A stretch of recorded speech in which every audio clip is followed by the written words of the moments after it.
So me and my son, we love reptiles. And this is our current setup. We've got one tank on the floor here because it doesn't fit on these plastic Rubbermaid shelves and this giant tank on top. So this is the problem that we're going to solve today.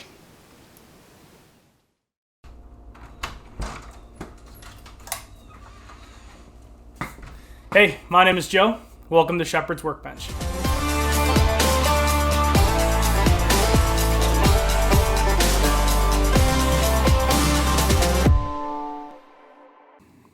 So we're going to start this project off like we always do by breaking down our large sheets of plywood into smaller, more manageable sizes. I have all of my dimensions marked out on the plywood just to make sure all of the pieces fit onto the full sheet.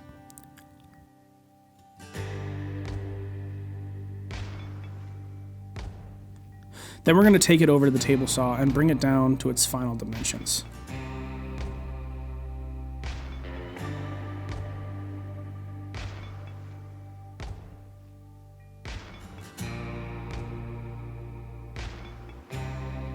Here I'm ripping all of the stringers to support the top.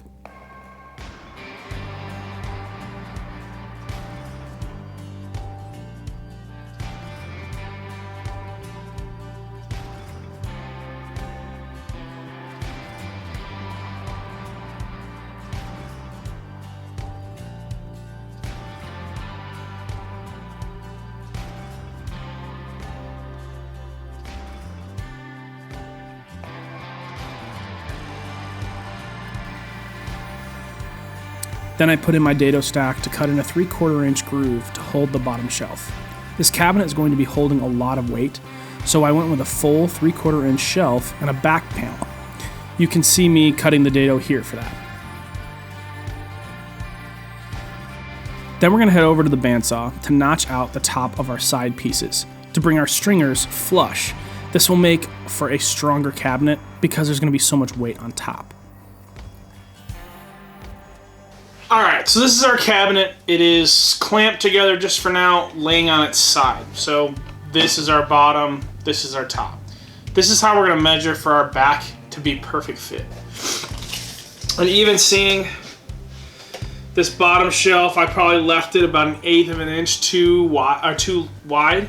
So we'll trim that up. It looks like our bottom's going to fit really nicely. So we need our back piece to be 35 1/8 by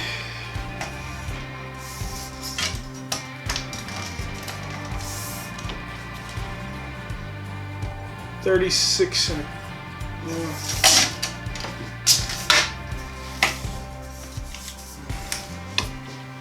35 1/8 by 36 1/4. Then we're going to pre-drill, screw, and glue our stringers on top.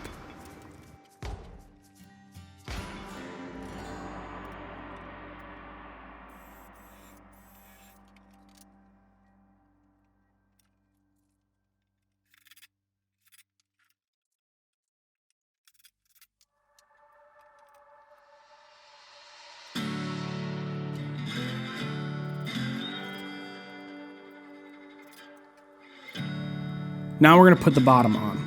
I glued it and held it in place with some brad nails and then came back later and added some screws just to keep it nice and strong.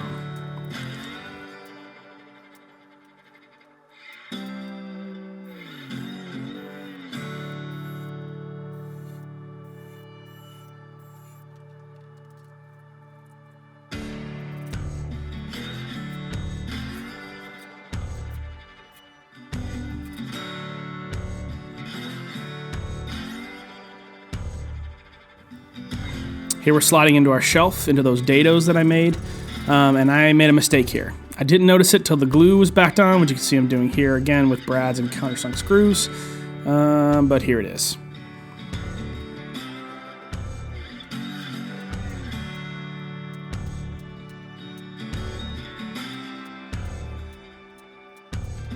So I gotta explain something. I noticed it after I glued it up, and there's nothing I can do about it now. But I gotta show you in case you guys notice it, point it out and be like, you messed up. I'm aware. So when I put my back in here, you can see this little gap, maybe about quarter, maybe eighth of an inch on either side. This bottom drawer here, I left it at rough dimension, and it bows on the side here. It's not gonna ruin the structure of the cabinet, but something for you guys to keep in mind. Make sure you cut this shelf when you fit it in your dado to be exactly the length that you need, because I messed that up. But what we're gonna do is we'll cover it up with some trim around the edges, so you won't even notice it there. Well, you won't see it, but you and I will know it's there.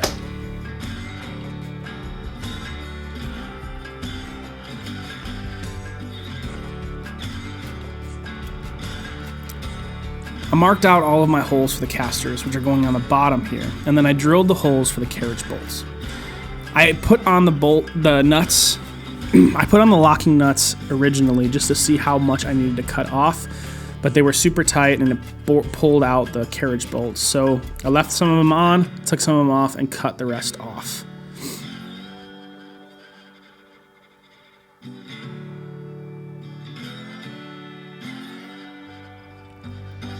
So we're gluing on our final back piece. This will seal off the area with the drawer, so in case anything falls back there, it's not coming out of the cabinet. Plus, it makes the back of the cabinet look a lot cleaner.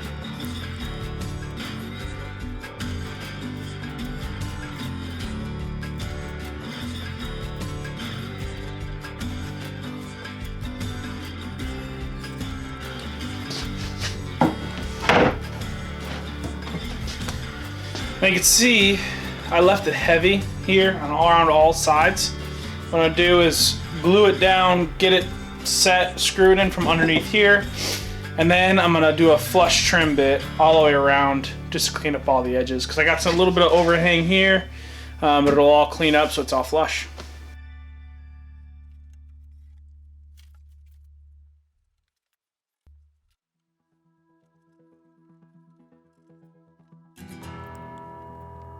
For this top, I wanted to make sure to add plenty of glue, and I stayed away from the side to prevent squeeze out. I held it in place with brad nails and then tightened it down with screws from underneath.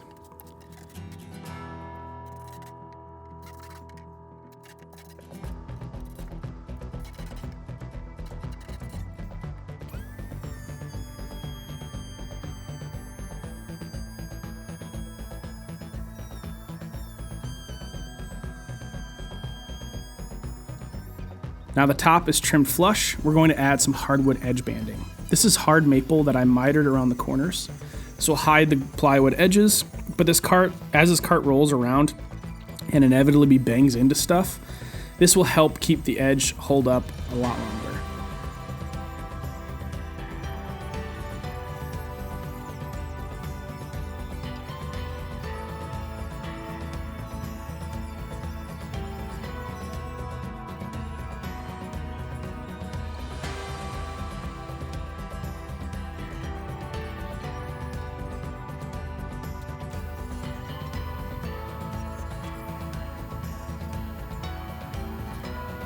Now these pieces are going to be the handle to push the cart around.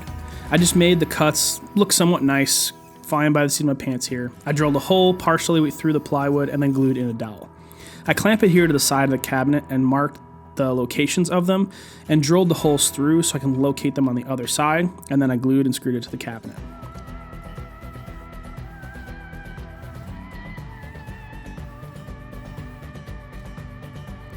So let's move on to the drawer. I'm ripping down the sides of the drawer, which is going to be 10 inches. This drawer is made from 1/2-inch plywood. I'll use my crosscut sled to trim it down to length. I like to cut my drawers to fit the spaces, so I always make sure to make my cabinets first and then measure to make sure my drawer fits correctly. So here we're cutting a groove in the bottom of the drawer to fit a 1/4-inch plywood bottom. All right, so we got our drawer all clamped up.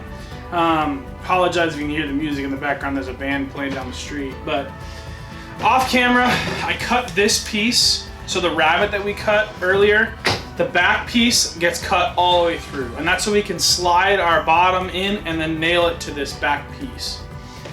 Now we have to measure for our drawer bottom. So what I know is, I'm not gonna give you a close-up, but when I cut that groove, I left about 3/16 of meat on the end of that board, which means when I measure the final thickness of the drawer, which is 33.5, I know I need to take off 3/8 because that's how much is left on either end of the board. So that gives me I have to make a bottom that's 33.1/8 inches wide, and then since I know that there's 3/16 left on here, it's gonna be an 18-inch drawer minus 3/16, which is 17 13/16. So we're gonna cut that on the table saw, and we'll slide it in and make sure it fits. All right, let's see if our bottom fits.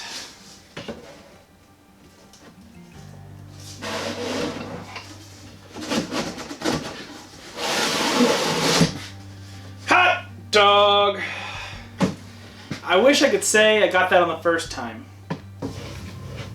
All right, looks like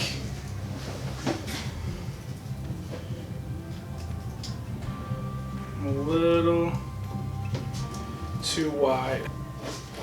Still a little too wide. Oh, nope, that's way too tight.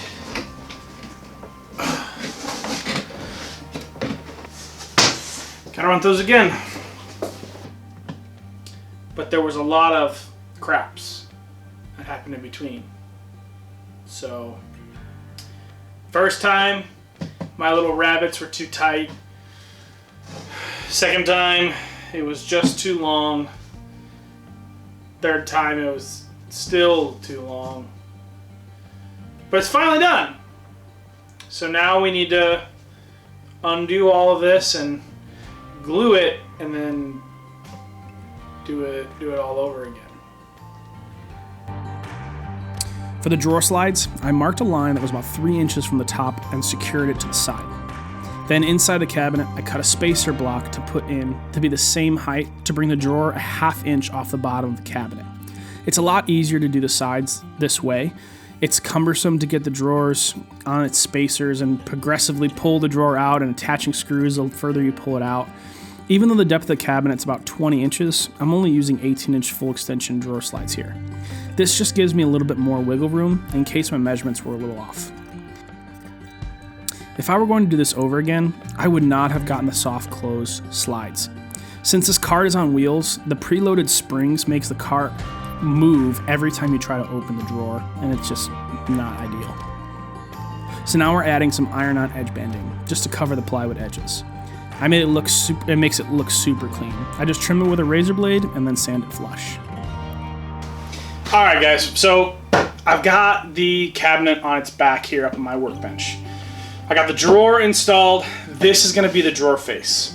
Now, I've seen a lot of ways to attach a drawer face with blue tape and a clamp and all of it other stuff. This is the easiest way that I found to do it. I know a ton of other YouTubers do it, Brad from Fix This Build That does it. But I pre-drilled the holes where my hardware is going to go. I'm going to lay it down where I want it to be, as far as spacing and just making sure it's centered within the actual cavity. And then I'm going to screw it to the drawer from these holes. So in that way it'll hold it. I'll pull the whole thing out. Then I'll screw it in from the back to make sure it is secured to the drawer. And then we'll pull these screws out, drill all the way through, and put our hardware on. So we'll move the camera so you can see what I'm doing, and we'll get to it.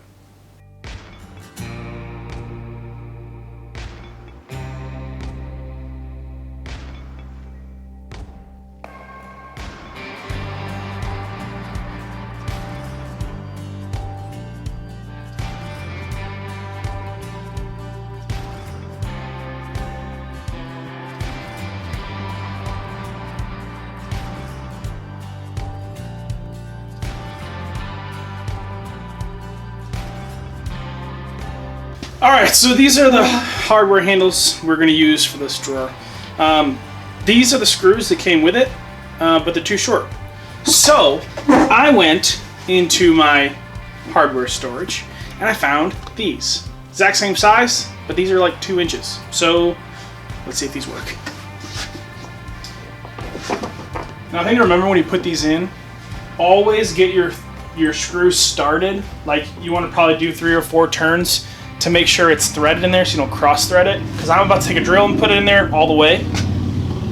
As you hear Harleys drive by. I'm about to take my drill, put it in, but I want to make sure the thread's started before I tighten it down with power tools.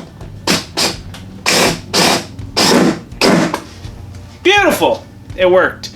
So we're going to put this on, we'll test fit the drawer, and then we'll undo all of it and put some stain on it.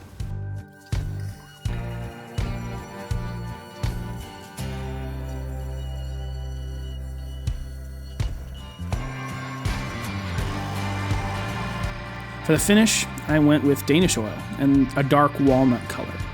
I used some wipe-on poly after the oil had dried overnight, and with that, this cabinet is done.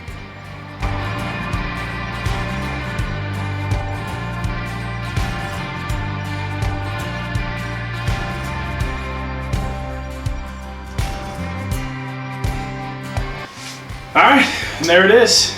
I hope you guys enjoyed the video. If you feel like I've earned it, like and subscribe and hit that little bell notification so you get notified the next time I release a video. So, see you later.